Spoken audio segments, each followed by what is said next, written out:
Good evening or afternoon, everyone. I'm Liz Joyner, founder of the Village Square. On behalf of the Village Square and Florida Humanities, we're delighted you've joined us for How to Have Better Political Conversations, or our alternative title, Ending This Zombie Apocalypse. This program is part of a multi-year series of digital programs, Unum, Democracy Reignited, presented in partnership with Florida Humanities, exploring the past, present, and future of the American idea as it exists on paper, in the hearts of our people, and as it manifests in our lives. If you are not familiar with the work of Florida Humanities, we're putting their web address in the chat window. Be sure to check them out. Also, the chat window will be closed tonight, but you can ask questions at any time during the program by clicking on the Q&A button at the bottom of your Zoom window. And if you haven't taken our pre-event survey yet, if you take just a moment to do so now, we're dropping the link into the chat thread too. Your honest and anonymous answers will help the Village Square with a major nationally scoped research effort to better understand divisions in the United States. Even if you've done the survey before or after another program, if we could ask you to complete it again tonight. Tonight, we're delighted to welcome streaming partners, an incredible group of people and organizations working every single day to repel the zombie apocalypse as we speak. Shout out to Civic Health Project. Their executive director is joining us tonight as facilitator. Listen First Project, National Institute for Civil Discourse, USC Center for the Political Future, Common Ground Committee, Unify, Bridge USA, Citizen Connect, Center for the Humanities at the University of Miami, Network for Responsible Public Policy, and our wonderful, very long-term partners, the Tallahassee Democrat and WFSU Public Media. If you want to do your part to support the cause of a healthy democracy, after you get off tonight's Zoom, subscribe or donate to a journalistic effort or endeavor near you. If local journalism dies, democracy will not be far behind. And now it is my honor to introduce one of the most influential and effective people in the United States today in the field of building bridges across differences. Kristin Hansen is Executive Director of Civic Health Project, an organization that focuses on reducing toxic polarization, fostering social cohesion, and promoting bridge building and civil discourse in the U.S. We're popping a link to Civic Health Project in the chat so you can learn more about them on their website. She and her team make grants and provide many other forms of support and advocacy to bridge builders, culture changers, and academics who seek to reduce polarization. Kristin also teaches year-round at her alma mater, the Stanford Graduate School of Business, an avid cyclist and sailor. She's based in Menlo Park, California, where she lives with her husband and teenagers, 2 of them, and a cat named Corbin. Welcome, Kristin. Thank you. Thanks, Liz. What Kristin's bio doesn't say is that she is a true civic hero. She saw what was happening to us. She saw our deepening divisions, and she changed her life all around to be part of the solution and do what she can do. She's smart and she's capable, has a really big heart, and I think she's going to change the world. Liz, that's really kind. First of all, I have to say I'm still getting used to hearing that I have 2 teenagers. That's only been true. That's only been true since zombie my daughter. apocalypses, right? She just turned 13 a couple of weeks ago. So yeah, still getting used to that. May the force be with you. Liz, we're all making changes, right? Because we can see now that the levels of division and demonization and distrust in the country are reaching such worrying levels. And even every time it feels like maybe there's an off-ramp, maybe the heat's coming down, something else seems to happen that just upends the apple cart all over again. Yeah, it feels like that. Thanks for being with us tonight. Over to you. Yeah. So now it's time. It's time for all of us, young and old, red and blue, to work on building both the skills and the will to build bridges across our differences. And so to all of you who are attending tonight, the Village Square event, or watching on the live stream, I would just say, jump in. The water's warm. There's no better time to bridge than right now when we all feel the need for this and our country needs it. And if you're not sure to where to start. Hopefully you'll get a lot of great ideas tonight during our event.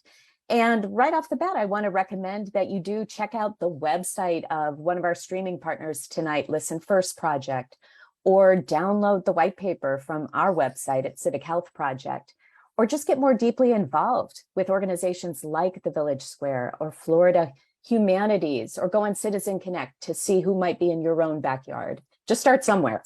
America needs bridgers. So tonight, I am delighted to make an introduction as well. I'm going to be introducing my friend and colleague, Dr. Robb Willer. Hi, Robb. Hey, how's it going, Kristin? Great to see you. Great to see you. Robb, so Robb is a professor of sociology and director of the Polarization and Social Change Lab, as well as co-director of the Center on Philanthropy and Civil Society at Stanford University. Prior to Stanford, Robb earned his PhD from Cornell University.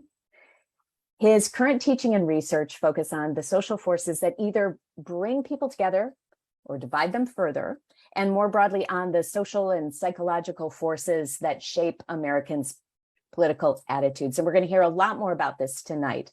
But I just want to mention that Robb's research and his recent engaging TED Talk, which has been viewed, believe it or not, now nearly 3 million times, place him in high demand. So you're getting a great show tonight, folks. Puts him in high demand with audiences around the globe. But it is true. I know that his 2 little kids, not teenagers yet, but very little kids, like it best when he's at home. Right, Robb? It's true. Yeah, no, I'm lucky to have a 3-year-old and a 6-year-old. Wow. So I think tonight we've struck a perfect balance, because we can all be here with you, and then a little bit later, you can go tuck those kids into bed. So you'll be kicking us off today, Robb, with some insights about how we can all have better political conversations and stave off the zombie apocalypse. I'm going to jump back in when you're done to take us all through some Q&A from me and from the audience. And so to all of you who are attending and able to submit Q&A into the chat, I really encourage you to do that throughout our conversation today so that we can have a really great interactive session. But first, Robb, get us started. Over to you. Great. Thanks a lot, Kristin. Really appreciate that generous introduction. I'll struggle to live up to it. And on the 3-year-old and the 6-year-old, Addie and Jojo, we'll just be lucky if they don't come in halfway through this presentation. Wanted to say at the top, this is a real pleasure and an honor to be speaking with all of you today. I've been a fan of Village Square in particular, and Liz Joyner specifically for quite some time. And, you know, Village Square was an organization that was an early mover and a leader in this exact space, and continues to be a major leader in this bridging community of folks that are trying to, you know, heal American political, cultural, and other divisions. And I just, you know, salute their work. And thanks as well to Kristin and Civic Health Project. Civic Health Project's made a lot of the research in my lab, the Polarization and Social Change Lab, possible, including some of the research that I'll talk about tonight. So kudos to them, and thanks for everything that they do. So what I want to talk to you all about today is how we can have better political conversations when we're trying to speak across political divides. And I'm going to lead with the sort of main takeaways that I want you to get from this short talk that I'm going to give at the top before we open it up for Q&A here, which will be led by Kristin. And the main takeaways are the following. I probably don't have to tell you that political conversations can be very, very difficult, especially in the contemporary United States.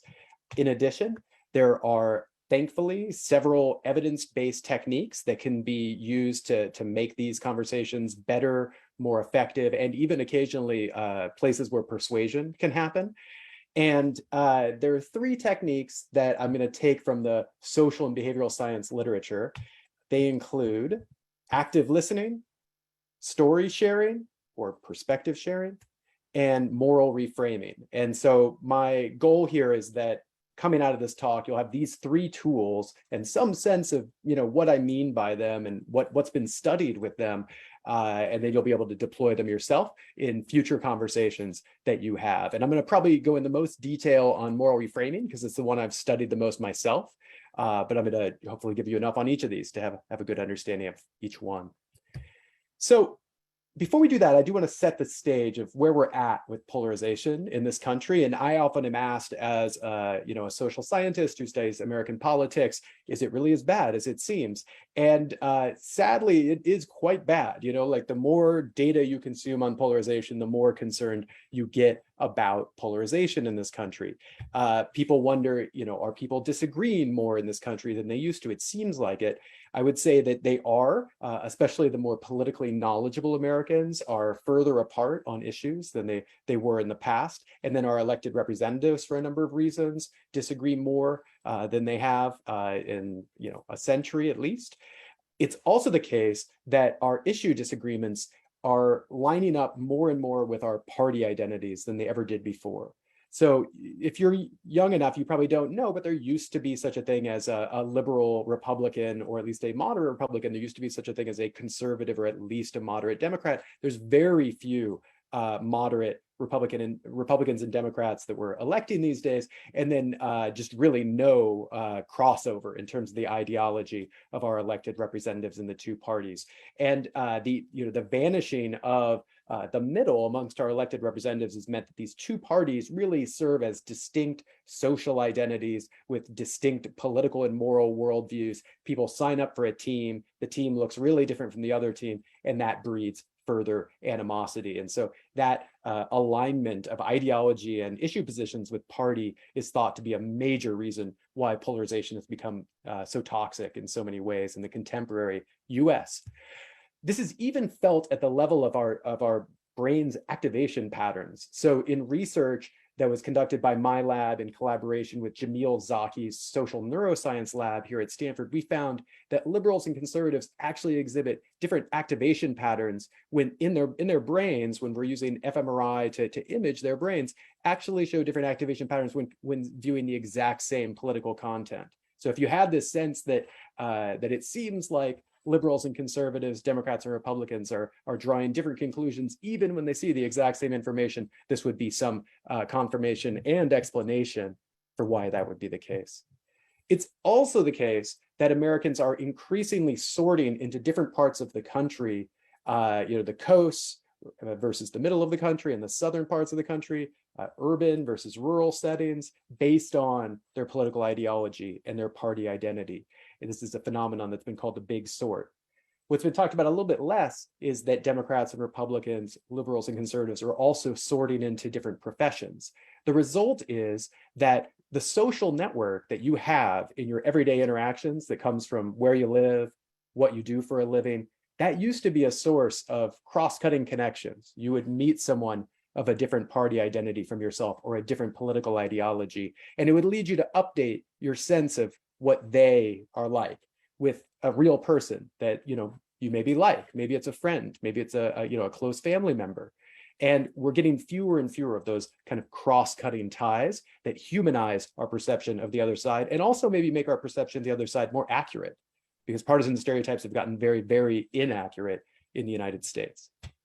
And then finally, one of the pieces of data that really disturbs me is the levels of support for political violence that we see among Americans now. Now, I don't want to overstate this. They're not really high on these scales. It's still unusual to support the use of political violence. It scores at something like 10 on a 100-point scale. But for someone like me, I would like to see those numbers down at 0. I think the average level of support for political violence, we shouldn't stop until we get that down to nothing. So the levels we do see are still concerning. This is a graph that maybe summarizes the trend about as well as any that I could show you. So this is a graph of the reported feelings of warmth versus coldness of American partisans over the last half century or so. And we've just put Democrats and Republicans together here on these lines because their data look basically the same. And so this is Democrats and Republicans, when they report how warmly they feel towards people from their own party, it's been pretty consistently pretty warm for, going on a half century. But when we look at the way that they report the warmth they feel towards their rival partisans in the other party, you see this decreasing warmth, this increasing coldness over time. And then this is the difference between the two lines, which we call a measure of affective polarization, or like emotional polarization. So this isn't about issues, this is about feelings. And those feelings have gotten colder and colder towards our rivals over the last 40 to 50 years. one thing that is not often highlighted here, but the green line isn't even going up. So it isn't even the case that with this decreasing warmth we feel towards our rivals, that we're getting some, greater feeling of loyalty and in-group harmony and positive feelings from our own group. We're not even getting that. So it's just mostly a pretty much a bad deal. This is entering our everyday lives, of course, right? This isn't just happening in the abstract. This isn't just happening on Fox News and MSNBC. This is happening in our day-to-day interactions. Some examples of that include the way that we think about our children. So American partisans now, something like half of them report that they would be disappointed if their child married a supporter of the rival party, a number that I expect will continue to go up, and actually is similar to the levels of Americans' opposition to interracial marriage in the late 1960s. In addition, partisanship and political ideology are leading preferences that people report in their dating lives. This, consistently shown that one of the best predictors of characteristics people want to match on when they're dating is political ideology. This is also felt in the workplace. Research shows that people report that they don't want to hire and would be willing to not hire an equally qualified or even more qualified supporter of the rival party, which would be an illegal form of workplace discrimination, but one that's reported at surprisingly high levels by American partisans. And then finally, it's felt at the level of our family gatherings. According to one study reported that Thanksgiving dinners are getting shorter and shorter in the United States, an effect that we assume is driven by these more diverse families that are sort of fleeing the Thanksgiving dinner table quicker than they used to get away from conversations that they find unpleasant. So this is the setting. This is where we're at. We got to figure out something to do about this. And the biggest thing that I think the average person in America would like to be able to do about it is navigate their interactions with people that they disagree with politically more effectively, to somehow have some tools to have more cohesive, effective conversations with people that are positive emotionally and potentially effective in terms of convincing somebody of something now and again, and perhaps being open to being convinced oneself and changing one's own mind as a result of having political conversations with other people. And we've been doing research on this in our lab for about 12 years now. And we also read up very extensively on the research from other labs like ours, trying to find as many and as high quality of tools as we can. And so these three tools that I'm going to share with you are three that really stick out to me from the literature as ones that can be practically applied in our everyday lives. So the first, as I mentioned, is active listening. And this basically involves listening in a non-judgmental, constructive way. Some examples of this, I'm going to get really micro here, just really specific in order to, really facilitate you, knowing what this research is about. Smiling, nodding your head in interaction, thanking the person for sharing their perspective, even if it's a perspective that you disagree with, trying to find common ground for agreement. Now, this seems difficult, right? Especially if your default interaction or your default approach to an inter-party interaction is to kind of think about what your argument is going to be, what's the thing you're going to say next, and not really hear what the person's saying. But if you can orient yourself a little bit differently, you can think about what you're going to say, but think about what they're saying too, and try to find in what they're saying some kind of common ground that you could identify. And it could be something simple you wouldn't even think to identify. Like, I can see that we both care a lot about Americans getting good health care, or I can see we both care a lot about the safety and security of our families, saying something like that about a gun control debate or a conversation about gun control might be an effective way to establish at least some common ground. And holding back before giving your opinion, like truly attending to what the other person is saying, trying to cool down that like alarm that goes off as you start to realize that this person disagrees with you on this thing. And then, of course, in the contemporary US, we often think, oh, then they must disagree about this thing, and then they must disagree about this thing, and then they must have voted for that terrible person. And you go to all these places really quickly. But if you can instead sort of sit with it and say, no, I'm going to listen to this person's perspective. I'm going to try to appreciate it. I'm going to try to thank them at least just for sharing it with me. And I'm going to try to establish some common ground. And why? Well, because you could convey respect to that person. you could build some empathy, both for, both your empathy for them of appreciating their perspective, and also their empathy for you, for which they'll be likely to reciprocate if they see you listening and attending to what they're saying. And then finally, you can generate some positive feelings, which, depending on what your motives in the interaction are, that might be super important. That might be your biggest motivation in the interaction. If it's like a family interaction or somebody in your workplace or your neighborhood, you might say, you know what, the biggest thing is I need to have a positive relationship with this person while not completely selling out my own views. So I need to figure out a way to talk to this person while being myself, but have it go well. And I think that can start with listening to what they're saying. For me, it's also helpful because I can kind of hang back. I get some information where this person's coming from, sets me up better to maybe make a persuasive appeal, maybe offer my own perspective in a way that's more productive, or what have you. But I kind of need to know where they're coming from first if I'm going to know how to step forward next. So it doesn't mean you don't think about what you're saying, what you're going to say. It means you do so in a more considered way that's tailored to the actual person you're engaging with. So that brings us to perspective sharing or story share. So that I kind of put these two things together because they've been studied part and parcel together. So this involves giving your perspective, ideally through a personal story. And it's a very different way of explaining your political position on something, rather than just saying like, I really think this, and then starting to sound like a talking head on Fox News or MSNBC. Instead, saying, I really feel this based on my own personal experience, and then explaining what that is. So, for example, there may be some personal experience that led you to have the views that you do. Maybe you grew up in a certain part of the country where it was very normal to support gun rights, and everybody around you did. And that made sense, given the number of people that had guns, the number of people that hunted. That position simply made sense in that environment. And you understand that it doesn't make sense to other people, but that's where you're coming from with your position on this issue. Is growing up, you barely even were exposed to somebody who disagreed with this position. It was entirely natural. And now you've rendered your perspective in a human way, where the other person's like, oh, okay, all right, I have some sense of why this person has this view. I have some sense of who they are, that they're like a real person, not just like an avatar of a political position or a talking head on cable news. They're like a person that had some way they got to that issue position. Or maybe, for example, you have a position on government provided healthcare.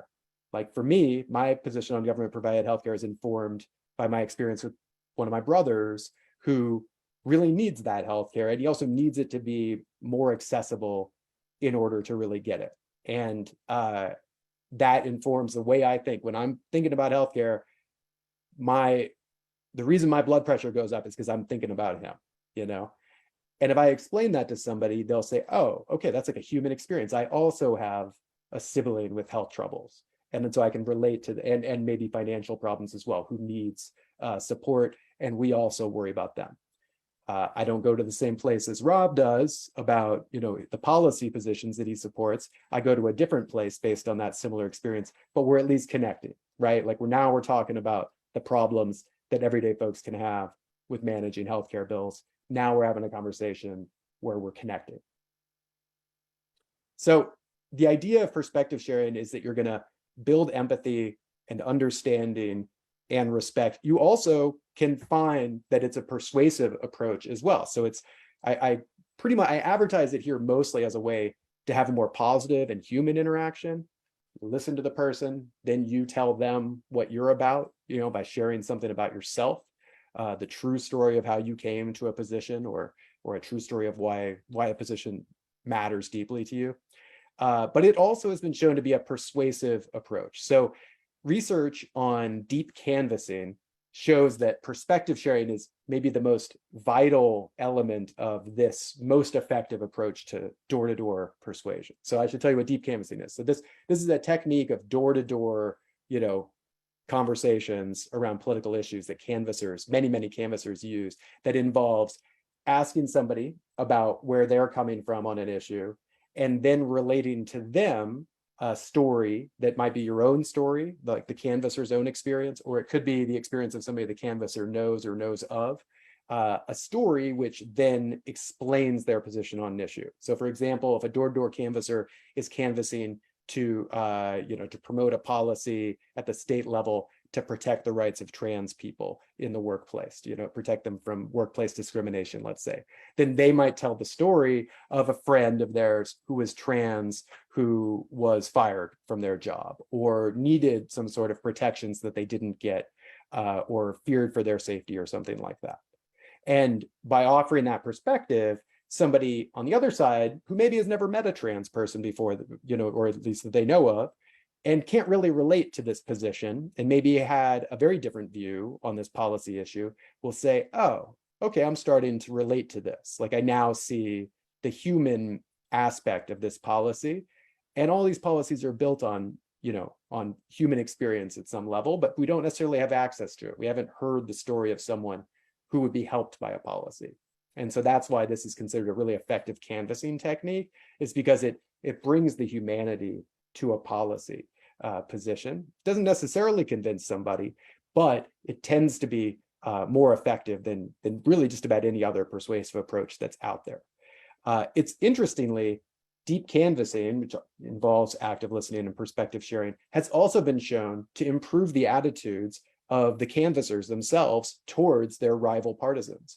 And so by having the experience of listening non-judgmentally to people that they disagree with, offering their own perspective, and then finding that perspective is welcomed warmly, usually, by the person they're talking to, people tend to have a better, more positive attitude towards the people they're talking with. So it's not just like some cynical technique for persuading people to agree with you that canvassers use to try to score votes or something. It's actually like a nice technique that leads to increased mutual respect on both sides. And then I mentioned moral reframing, which I want to talk to you about in a little more depth now. So here we're moving into a little bit more, what's a way to talk about political issues that would be persuasive, that might lead somebody to agree with you on an issue that you care a lot about, that you'd like them to agree with you on, or at least come your way a little bit on. So this technique involves connecting your views with the values of the person you're talking to. Now that might seem incredibly obvious, like how else would you, what else would you do in a political interaction where you're trying to persuade somebody?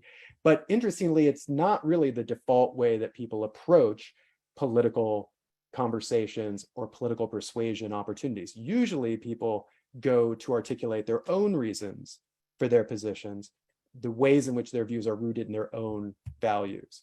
So what does this involve? This means if you're talking with a conservative, try to think about a way to connect the view you're advocating for to values like patriotism, the family, religion, valued traditions in the community, regional identities.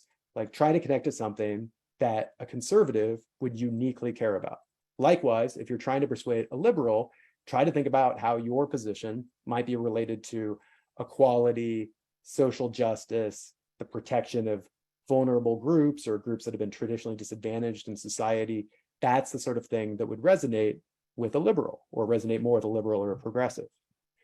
And again, this is a technique that's been studied most of all as a means for persuasion, but it's also been studied as a way, I think it also conveys respect. We haven't actually studied this as much, but my own feeling is that if used correctly, it conveys respect. Why? Well, because you're taking the time to try to figure out what the person you're talking with, what they really care most about. Because your moral values, I mean, these are your most like deeply held beliefs, right? And if you approach somebody and you say, I want you to agree with me on issue X, which you don't agree with me on now, and I want you to agree for my reasons, the reason that's rooted in my values, but those values don't necessarily resonate with them, then you're asking them to move on something that they don't particularly want to move on and change really who they are, right? Because people's moral values are really definitional to who they are. So if you can instead take the time to figure out, where's this person probably coming from? Like what do they value most? What are their moral values? And then is there a connection between the thing I'm trying to talk about and what they care most about? Is there a reason they could agree with me while still being who they are? And this involves tolerating finding agreement for different reasons, but I think that's got to be okay. in a society that's as diverse as the United States is. So how could we know what somebody's values are? Well, obviously you can ask them. That's a good approach. You also can know a little bit about it from knowing their political background. Because one of the most robust associations that we see in the political and moral psychology literature is this tendency for liberals and conservatives to endorse different moral values to different degrees. So here I'm going to talk a little bit about moral foundations theory, which is a theory of politics and morality associated with, or that was invented by Jonathan Haidt and Jesse Graham. And what they find is that liberals tend to report greater levels of concern about equality and social justice and care and protection.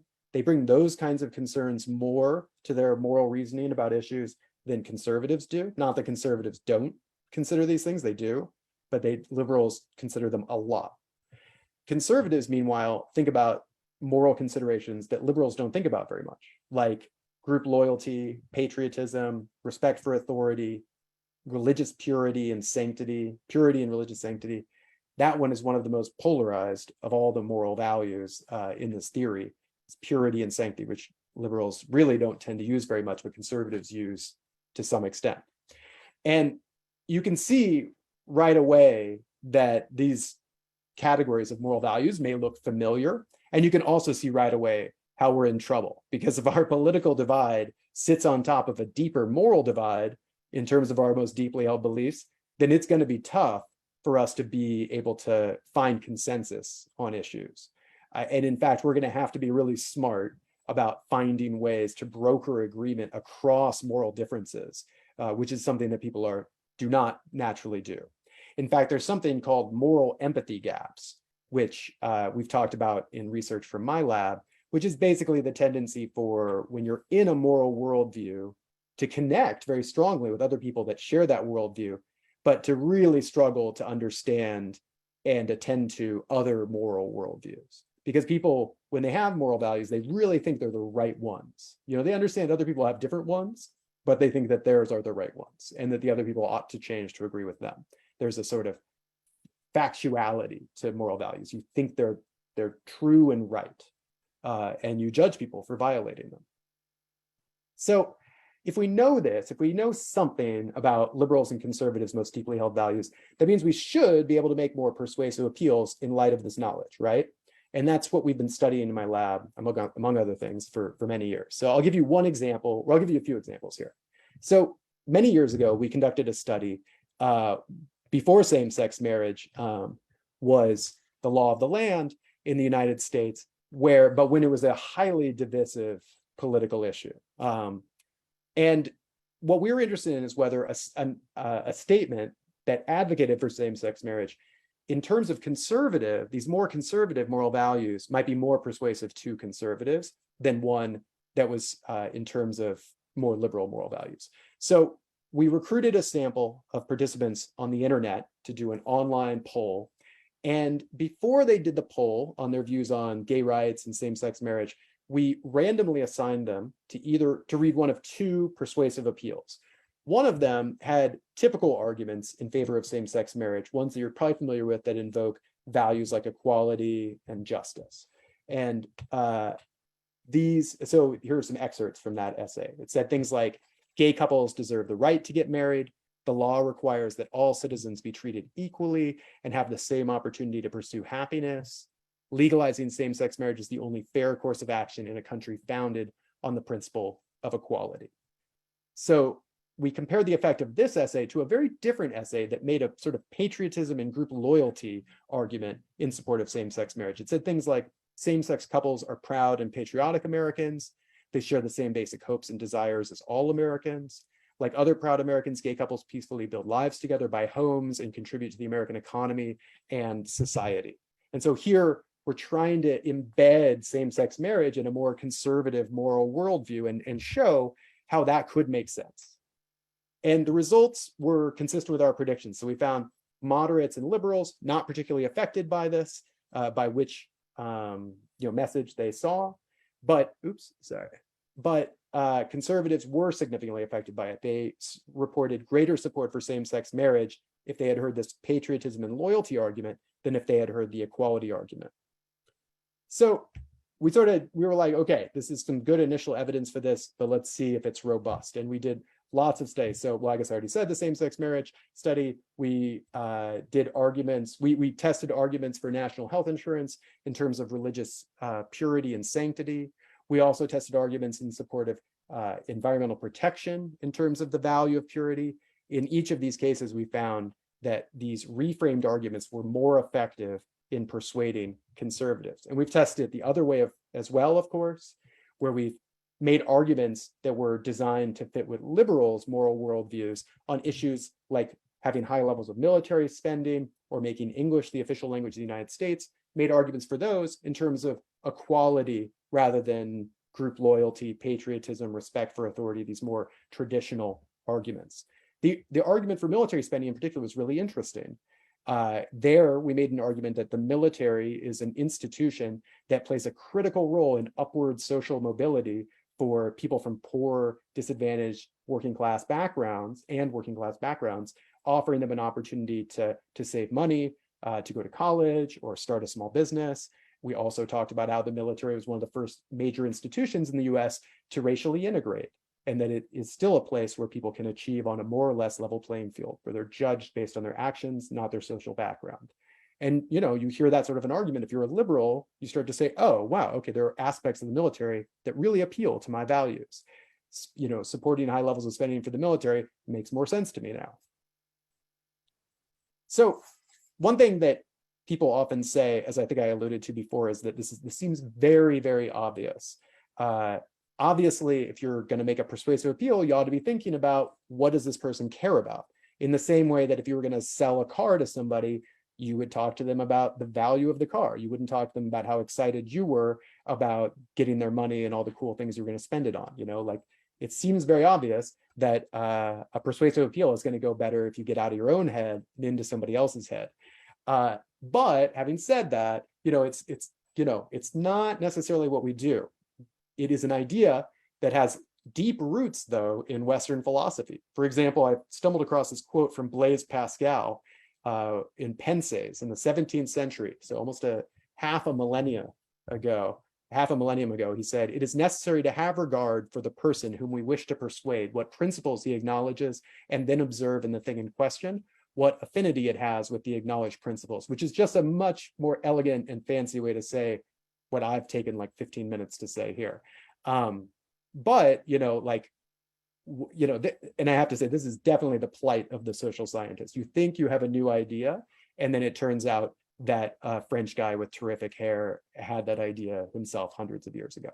So while the idea is not that hard to get in general, it is not something we do on autopilot. This is how people tend to persuade. We recruited a bunch of liberals and conservatives to make persuasive appeals. And we even incentivized this. We said, hey, we're going to send your persuasive appeals, whatever the essays you write, we're going to send them to somebody on the other side of this ideological divide, and we'll pay you if you're successful in persuading them. And despite that, we found that liberals tended to make arguments in terms of liberal values, these more liberal values. Conservatives made arguments in terms of these more conservative values. And so people, even when they're incentivized to persuade, they're on a certain kind of moral and political autopilot. They make the arguments that make sense to them. So let me recap the techniques. Oh, these are coming up in a weird order. So number one, as I've been talking about here, moral reframing. This is something we don't do naturally, but we can do it, if we think really carefully about what the person we're communicating with values most and try to find a connection between the issue at hand and those deeply held values. Active listening, like really taking the time to hear where somebody's coming from. And then perspective sharing, offering your own perspective on the issue, ideally embedded in a narrative or a story of how you came to it, or a narrative or a story that illustrates the perspective of somebody who would really benefit from the policy, or who is really hurt by some issue that's the one you're talking about. As I wrap up here, I wanted to say thanks to the members of my lab. Everything that we do is a team effort, and so I'm the one talking here, but I'm talking about research that was contributed to by dozens and dozens of people. Is actually just a subset of all the folks that I should be thanking. And I wanted to also specifically highlight this guy, Matt Feinberg, who's an old friend. He was the best man at my wedding, and I was the best man at his. And he and I, he was my student back at UC Berkeley when I was a professor there. And he is, really one of the critical people that came up with this idea of moral reframing.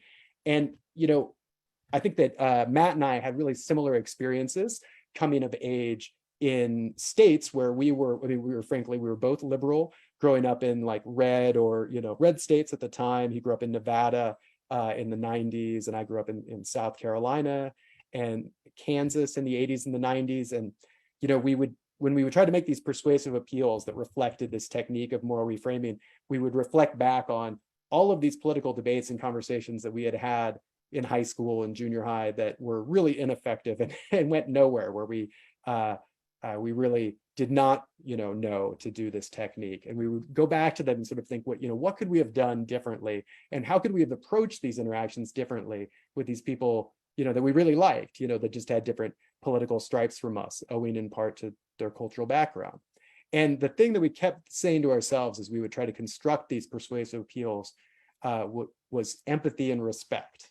Empathy and respect. It was like a mantra in our lab at the time. We would just say it over and over. And if you can tap into those two things, then you can connect with somebody, and you might even be able to persuade somebody in this country. And when you say it that way, it sounds good, but if we're gonna start to show empathy and respect across political lines, we're all gonna have to take part in this. The responsibility is gonna start with us. And I think that we should do it, even though it's very difficult and it doesn't feel easy and it feels wrong sometimes.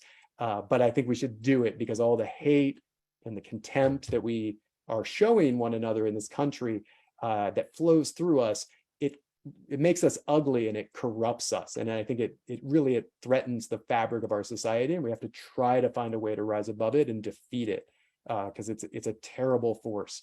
I believe that we owe it to one another to tap into empathy and respect and try to connect, because I don't think we can afford to hate the people on the other side, whatever the other side is for you. I don't think we can afford to hate them anymore, and I don't think we can afford to let them hate us either. So empathy and respect, that's what I'll leave you with. And if you think about it, I think it's the very least that we owe our fellow citizens. So thank you so much for your time and attention, and look forward to answering questions and furthering our conversation. And I'll welcome Kristin back. Kristin from Civic Health Project. Rob, thank you so much. That was a really inspiring and powerful note on which to wind up your formal comments before we go into the Q&A part of the program tonight. Thanks. And I'm going to take us right into Q&A with a question that was posed ahead of time by one of our audience members tonight, but I think it's probably on a lot of people's minds, and it's often on mine. You've given us some great tools: active listening, perspective sharing, and especially moral reframing. So that's great. We've got some more tools in our toolkit, but I probably speak on behalf of a lot of people who are attending when I say this is still really hard. It's like emotionally hard. It's physiologically hard. And I'm struck by, a conversation I had just a couple of days ago with a friend and colleague who I know also has very different political opinions from mine. And when a certain topic came up in our conversation, even though we're friends, I could feel my heart starting to race, my palms got a little bit sweaty. I mean, this still feels scary and a little unappealing to a lot of us. So I was wondering if you could, let's just get the objections out on the table here. Yeah. Why is this so hard? Why don't we want to do it? What's going on? Can you take us into the psychology? Yeah, for sure. I mean, first, I just totally validate your experience, which is exactly mine as well. Mm-hmm. And I think thinking about the research, trying to be introspective, I think it's that I, anyway, am a pretty high agreeableness person. I'm much more comfortable agreeing with folks than disagreeing with them. I guess I'm conflict avoidant. I'd rather not get into conflicts. Most people are conflict avoidant. People don't desire conflicts in their everyday life, and people are really loss averse. People really don't like it when things go badly, when they lose something positive. People are very sensitive, negative affect, negative emotions more so than they are drawn to positive emotions. Just this psychological fixation on negative things that we tend to have. And so there is a tendency for us to worry, I think, excessively about a political conversation going bad. I'm not invalidating people who are having those experiences that really are going bad, and hope that we can offer some tools here to navigate those difficult interactions that you have to have, maybe in your family or your neighborhood or something. But it is the case in research that people overestimate how badly cross-partisan interactions will go. There's a recent study by a graduate student in my lab, Eric Santoro, and David Brockman at UC Berkeley, where they found that people having cross-partisan interactions tended to have good experiences, and also improved their feelings towards rival partisans just in general, which you wouldn't necessarily expect from just having a single conversation with one person from the other party, but that they had anticipated them only going so-so. And so people really were way off on average in their predictions of how good cross-partisan interactions would feel to them. And I think knowing that is helpful, of like, it's on average going to go better than you expect. At least that's helpful to me. It sounds like we can train ourselves to go into these interactions with a little bit more courage and confidence that they won't produce those negative outcomes that we fear, almost like cognitive behavioral therapy or some mindfulness that we can apply as we go into those situations. Would that be fair to say? Yeah, totally agree. And these are, mostly not trained folks that don't have any kind of techniques like the ones we've been talking about here to improve those conversations. Right. So you could really be optimistic if you were using some of these tools here, like active listening and perspective sharing. Yeah. Well, I want to jump to a question that came in on the live Q&A, which is maybe the way that I would frame this question is, what do we do in situations where we find that maybe we're the ones taking the first step in terms of bridge building, but what we're encountering is, family and friends who are using offensive ways of phrasing things, insulting remarks, name calling. We might go into an interaction prepared and ready for a bridge building type of encounter, yet that's not what we encounter from our conversation partner or the person we're interacting with. Yeah. How do we stay the course in those situations?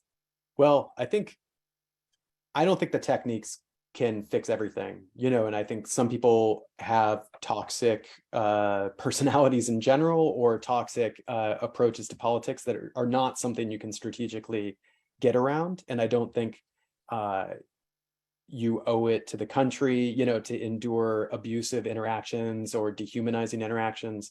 I don't think that that's the case. So I think it is okay to draw lines. I think it's important to draw lines and say, like, this is too toxic, that I won't let myself be treated this way.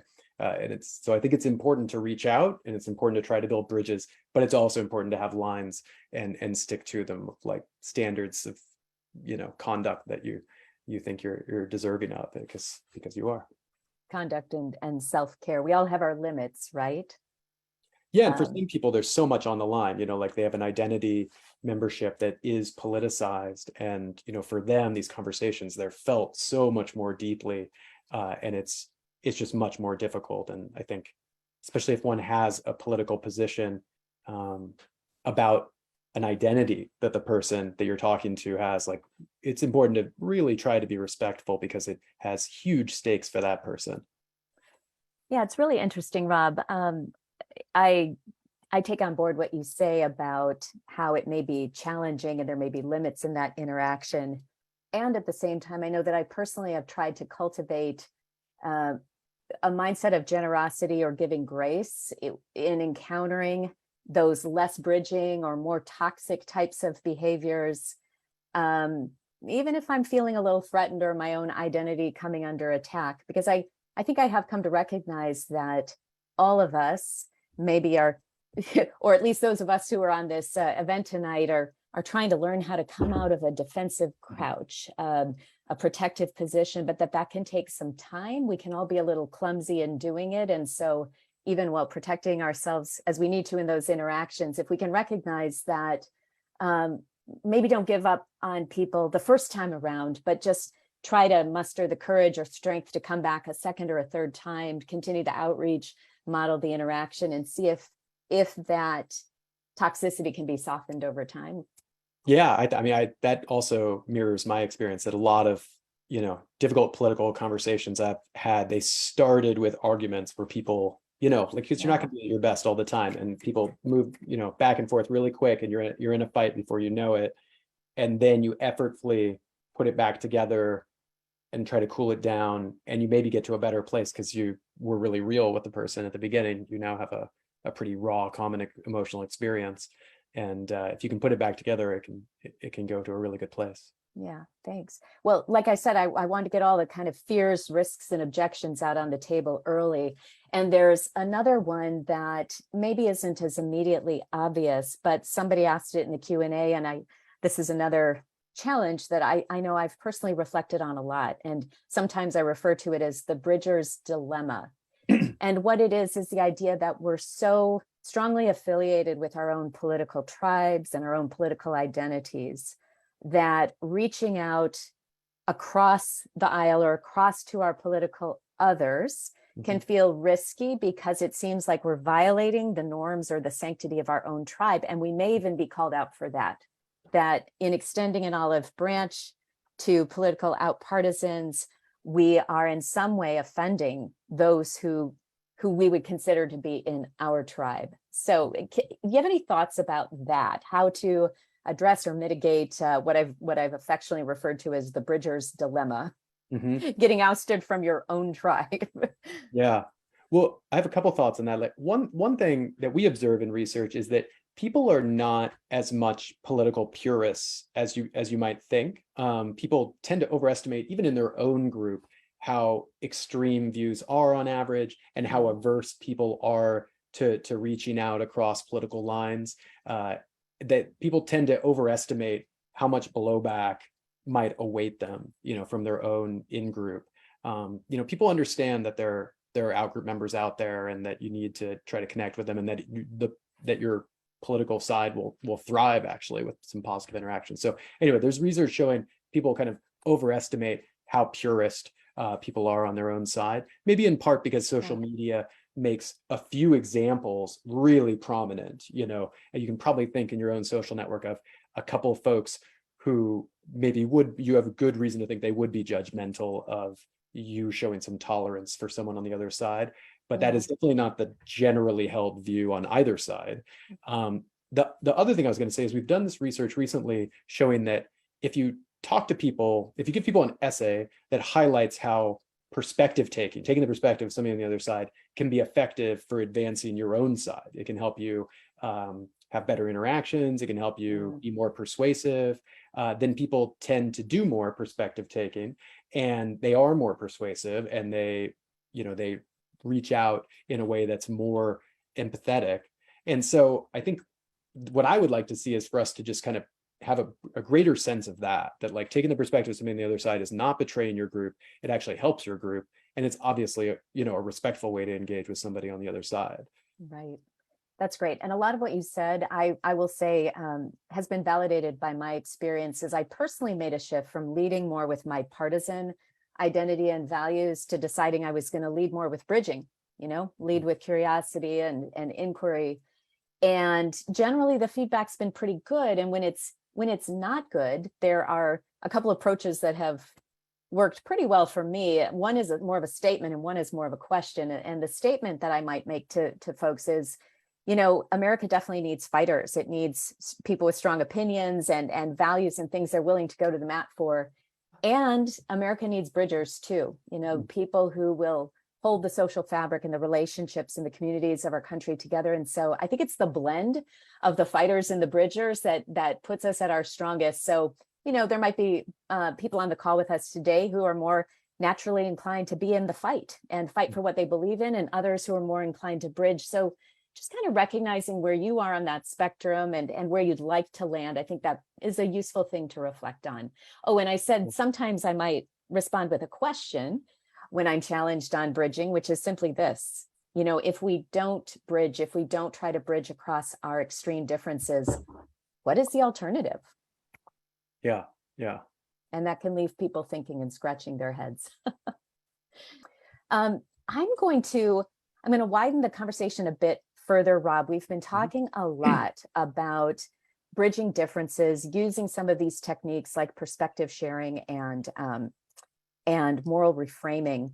But in your work and in your research, you are not only concerned with these questions of why we feel animosity toward one another, what causes us to feel inclined or not inclined to try to bridge these differences, you also look kind of more broadly at the state and health of our democracy and what might drive people to feel either more pro-democratic, let's say, or more anti-democratic in their inclinations. And there's this question that I know I have in my mind about how our differences becoming more extreme might intersect with the increasing fragility that many of us might be feeling about the health and strength of our democracy. So I'm going to ask you to explore those interrelated themes a little bit. How does your research inform and help us think about these questions of animosity and attitudes towards democracy? Yeah, absolutely. Well, I think, first of all, there's one of the biggest reasons that people, I think, should care about polarization is to reflect on how polarization can undermine the stability of democracy. This is not necessarily obvious at first until you reflect on it, but probably the biggest reason why democratic backsliding can thrive in polarized environments where there's a high level of intergroup political conflict is because people stop serving as an effective check on anti-democratic moves that their leaders may make. So, when you are considering in your mind that it's completely off limits to vote for the other party because you hate them and revile them and see them as responsible for all sorts of terrible things. Once that's off limits, that means your in-party leaders can really do anything, and you're unlikely to do much of anything except maybe stay home. But what we tend to see is in a highly polarized environment, people construe that as helping the other side. And so one of the best predictors of people being willing to tolerate anti-democratic moves from their leaders, such as not acknowledging the results of an election that their side lost, or removing polling places from areas that would benefit the other party, or gerrymandering, these partisan gerrymandering that would benefit your party at the expense of the other party. One of the reasons people will tolerate those things when they come from their own leaders is because they're thinking, well, it's completely off limits to switch sides here, and if I stay home, I'm only helping the other side win, and that's bad. This small thing I don't like, but I really don't want us to lose. So that's why polarization can destabilize democracy. I mean, among other reasons, and that's why we also study democratic stability, in our work on polarization. Yeah, and you're talking about how our concerns can drive us to become more tolerant of anti-democratic behavior in our own political party, our own in-partisans, because we begin to regard the out-partisans as an increasing destabilizing threat.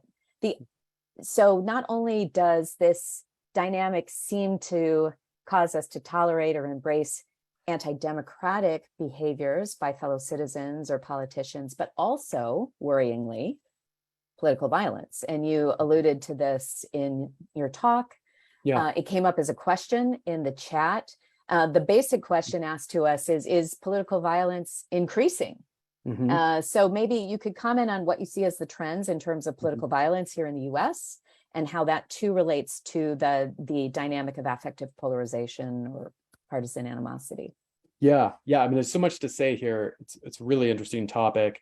Support for political violence. Okay, so political violence itself, it depends how you look at the data and categorize things as political or not. But my read on that is that political violence is increasing.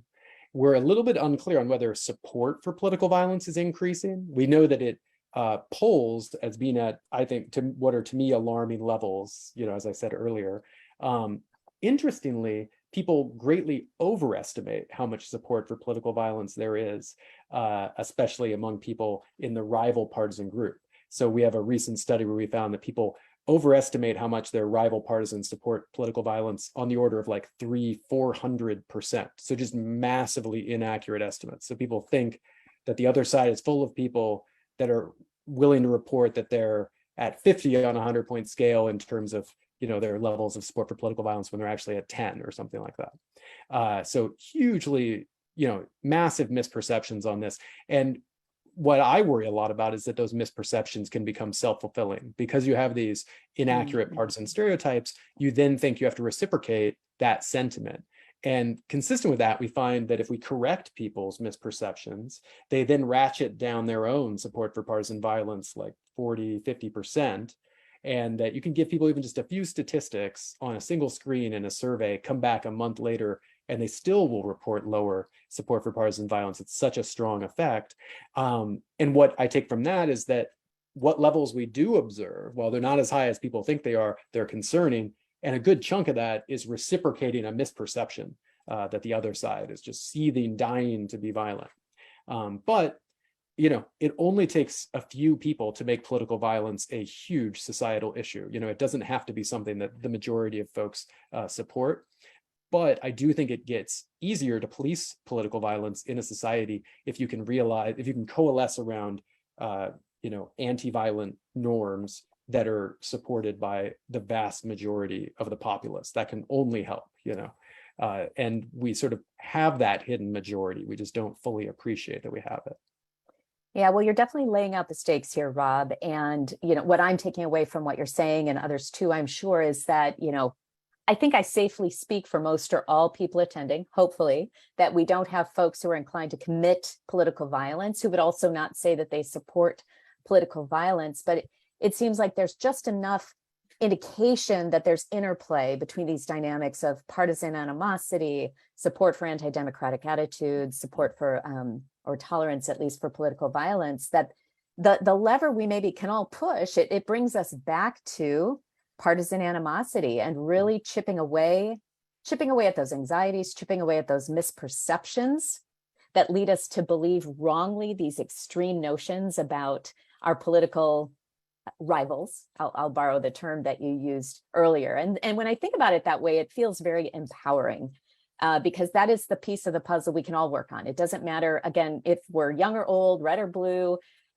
We can be sitting on different sides of just about any societal fault line and start to unwind these unhealthy dynamics. That's all stuff we can do as individuals. And sometimes I refer to that as the demand side. Like, we're the consumers and the actors in the society, and we decide, what kind of behavior we want to cultivate and expect of ourselves and others. But there's a great question that came in, which refers to what I think of as the supply side of this terrible, set of toxic, divisive dynamics in our country. And the question, I'll just kind of read it verbatim. Part of the problem is that some see division and provocation as a goal, not a problem. Any thoughts on dealing with this underlying disconnection? Or, as I know Liz would be inclined to say it, how do we cope with the conflict entrepreneurs? Oh, division yes. is the goal. Well, yeah. So in terms of folks you might encounter in your everyday life, there certainly are folks like this. Fortunately, they are less common than we assume they are. So in general, our partisan stereotypes tend to be exaggerated when we're thinking about our rivals. And, this has been shown across the political violence support, anti-democratic attitudes, lots of different topics. People tend to overestimate how much just rival party voters walking around in everyday life, how much they are actually, have these toxic attitudes. That said, it is absolutely the case that there's conflict provocateurs in the mass media, in partisan media, on social media, because it's beneficial. It gets clicks. People run towards the conflict. They run towards the intergroup conflict. They run towards the negative portrayals of this group that they then increasingly hate and dislike and view in flatter, less nuanced ways as they read more and more of this content. And for some people that leads down this like extremist, radicalizing internet wormhole. For most of us, it just leads us into politically homogenous media consumption patterns and social media spaces and social networks where we develop a really, nuanced, affirming view of our own party with almost no examples of humanizing people, like real human people that are sympathetic to, from our perspective, from the other party.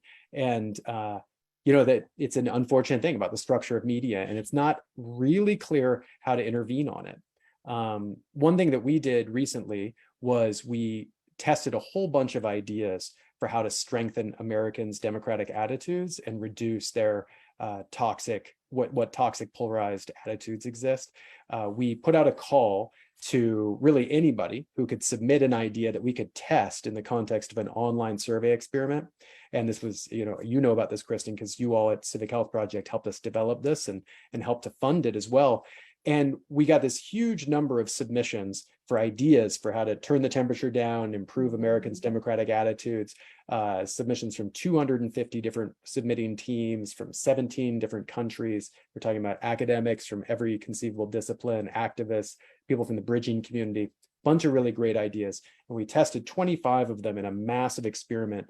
And coming out of that, we got a much better sense than we ever had before of what are the levers to push to improve people's democratic attitudes and turn the heat down. And when it comes to partisan animosity, affective polarization, dislike of rival partisans, the two biggest things that stuck out were interventions that we tested that presented people with sympathetic exemplars from the other side, sympathetic people from the other side that were relatable. That was effective.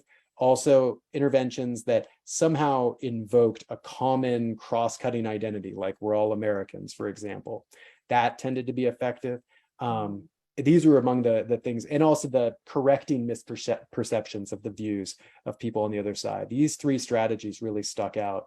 When it came to democratic attitudes, those things were helpful, but also helpful was to see leaders from both parties supporting turning the heat down on polarization and supporting our democratic processes. So there's a real space for leadership here if people can fill it. The incentives don't always cut that way with the way congressional districts get drawn and the incentives to Congress people to get them drawn that way. But when leaders step up and support the rules of the game and civil relations across party lines, it can really make a difference. And Rob, of course, what you're talking about are some of the findings of the Strengthening Democracy Challenge. And there may be folks on the line tonight who'd like to explore and learn more about those findings and how they can be applied more broadly to start to, perhaps we can't eliminate the antisocial, the divisive content that's out there, but we can begin to bring in more of the pro-social side of the equation and offer these interventions, these experiences to people, whether in online virtual environments or out in real life, that provoke a different outcome, an outcome that has the effect of driving social cohesion rather than more division. So I know I'm personally really excited about those findings, and folks who want to learn more about it, you can check out, Rob had an editorial in the Washington Post just a couple days ago. There was also an article in Fast Company talking about this study. And of course, before we go tonight, we'll provide a link to a conference that's coming up. Rob and I will both be there on September 29th, where we'll explore the findings of the Strengthening Democracy Challenge further. So please do check that out. And thanks to our hosts for putting some of those links up for us. Now, we were talking about that adverse content that's out there that's driven by conflict entrepreneurs, and there's underlying economics below that, right? Because the aim is to get eyeballs, clicks, likes, votes, donations. When we start to, I know that I personally get really upset when I think about this, because I've come to a point where I understand economics are driving a lot of this, but the consequences in our personal real lives can be so damaging. And even if those conflict entrepreneurs are just focused on getting the votes or the eyeballs they need, what they're really doing is destroying the healthy, connected relationships that have existed among family members, friends, and colleagues for a long time. So I just want to underscore the criticality of what you're talking about, not only becoming more empowered to understand those drivers and those economics, but also to embrace and seek out and create more of that pro-social, bridging, cohesive content that can serve as an antidote. Now, for this to work, everyone's got to contribute. You've said that yourself two or three times already on the call, and I couldn't agree more. there's a question that came in on the chat. I've heard this question before. I know that a lot of people in the bridge building field grapple with this. And the question is, in fact, it came up during your talk just a couple of days ago at the conference we were at. And that is that it feels like, or it seems like in bridge building forums, there's a tendency for those to be more heavily populated by liberals than conservatives.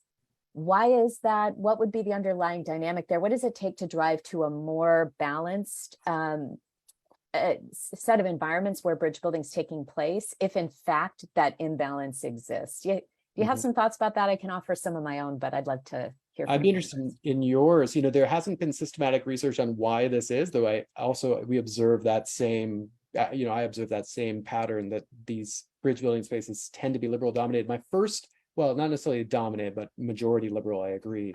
My first thought on this was that that it was because the Republicans had the presidency, from 2016 to 2020, 2017, 2021, whatever. And it was, there's more incentives for bridge building when you're out of power, And so if you're in power, you're sort of like, well, why do I need to be doing a bunch of bridge building? Like we just won the election. We've got, a governing majority. We're going to pass some legislation now and it's going to be great. You all should get on board. So the incentives are not as clear. Whereas for liberals, it'd be more like, no, let's meet in the middle because, just the political structure of incentives. So that'd be one thing. And then also I think, like small L liberalism, involves an open-mindedness to different perspectives. Now, a lot of conservatives would say that's hypocritical, that's not really, that contemporary liberalism is not that liberal. But there definitely is a strain of sort of, of old school liberalism that is associated with the ACLU, would like to see all voices heard, thinks that the best decisions come when all the viewpoints are put forward and an open, free exchange of ideas and debate leads to some people changing minds, and that, that's the better way to run a society. And so I think that is still a strain of thought, among American liberals. It's also a strain of thought that's present amongst libertarians. And so you see, I think among the conservatives in the bridging space, I see a lot of libertarians. And I think that's part of why it fits ideologically.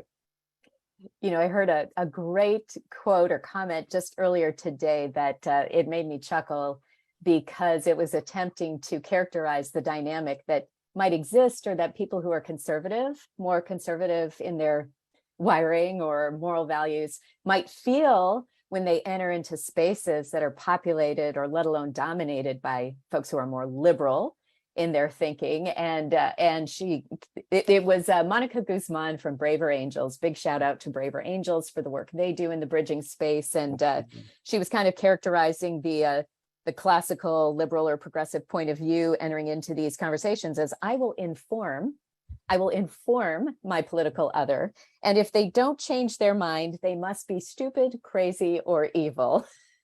Those are kind of the only three options. And if that's the feeling that one who is conservative has entering into spaces that feel more liberal, certainly that's hardly an invitation to bridge building. And so if to the extent that accurately characterizes a dynamic that might be out there, it may warrant some reflection.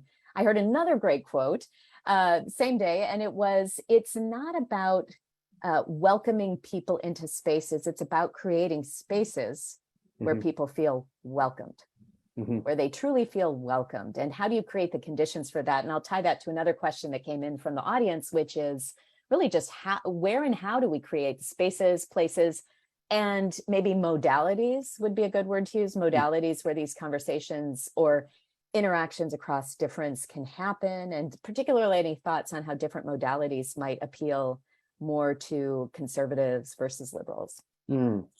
Yeah, I mean, I think that that's what the bridging community is all about, is about trying to create those fora where people can come together and have conversations across these political lines and come to have some sort of mutual respect and update their views and learn from one another. Because it has to go both ways. Like I emphasized that there are techniques here for persuasion that I talked about in my talk earlier. But I think that, to be authentically trying to persuade somebody to do that sincerely, you have to also be open to persuasion yourself and be open to updating your own views. That's when you're really engaging authentically with other people. But what do you think about the opportunities that exist for this? Yeah. Well, as you say, I don't think you can fake any of that. I mean, I personally, and you've used this kind of framing as well, Rob, I know about the work is individual, it's interpersonal and in our relationships, and it's also institutional. And another question came in that we may or may not have time to get to around some of the institutional mechanisms that could help bridge divides, things like ranked choice voting or open primaries. I'm just going to park that and say that's come up if we have a chance to get to it. But that idea of this being a journey that we're all on, and the journey, frankly, starts with some individual work and cultivating authentic curiosity, authentic humility, authentic skills around listening and appreciating and considering other people's perspectives. You know, the end of that journey doesn't have to culminate in sacrificing your own beliefs, sacrificing your own values.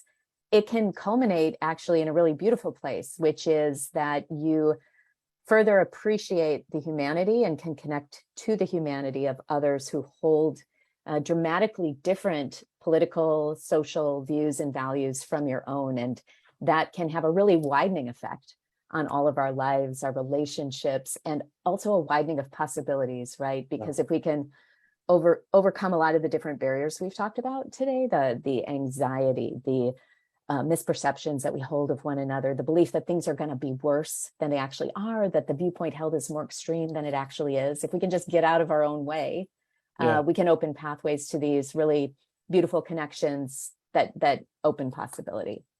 I think that's what I'd like to suggest. I'm not saying it's easy.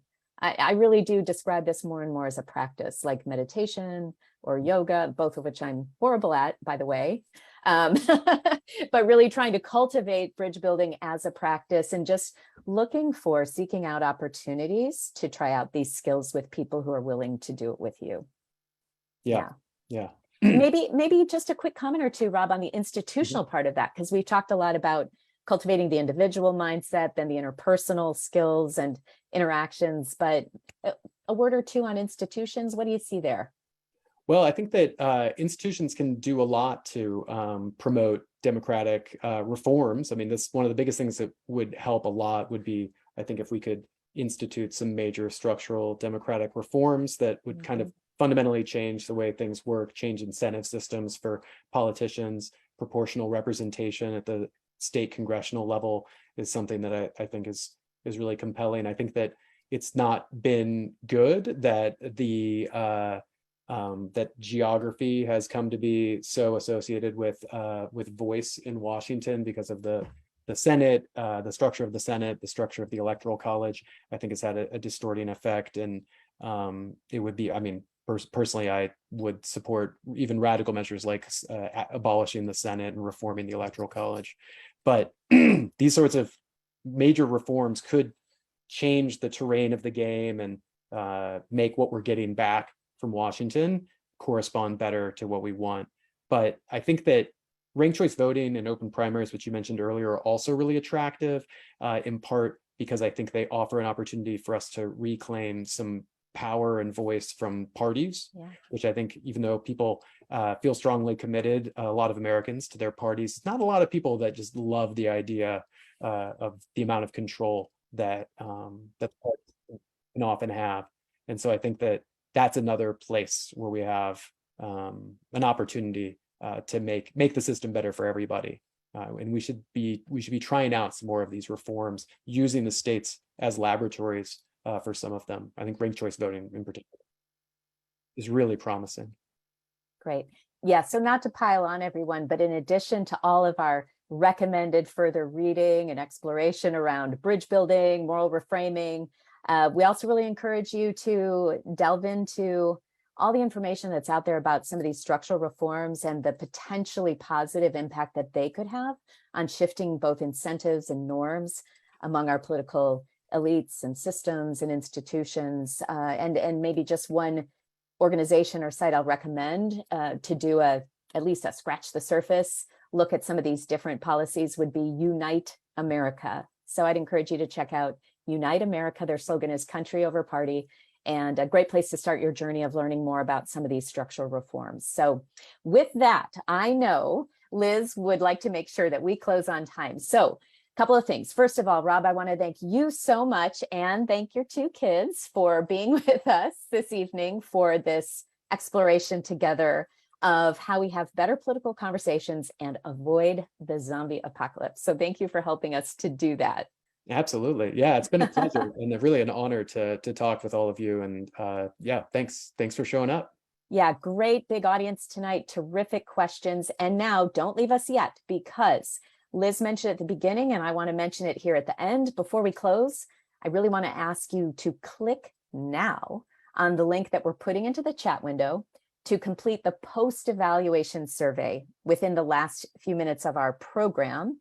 And while we do that, Rob will be performing an interpretive dance in the screen just to keep you entertained while you fill out your survey, right? It's going to go well. It's going to be good. Yeah.